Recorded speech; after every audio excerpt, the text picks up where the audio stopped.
Good morning, brethren in Christ. From Fabricated Doctrine of Man, Sister Eileen Monticalvo, maghisgot sa gitawag o sa kapulong nga transubstantiation.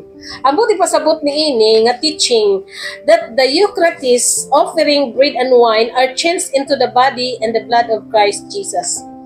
So tinuod ni dili. Ang offering kuno nga nagdala og tinapay og bino mausab yun into literal nga mausab yun sa lawas ug dugo ni Kristo.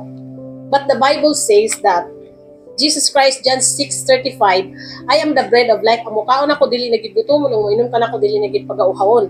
So the bread of life, it personifies Jesus Christ. So ang conclusion nako, dili tinuod nga nausab ang mga bread and wine into the blood and body of Christ, but it is just a symbol of the body and the blood of Jesus Christ, which is mao kadtong iyahang pagkatao, pagkamatay ug pagkabanhaw nga mao ang gospel nga adunay gahom sa kaluwasan sa matag usa.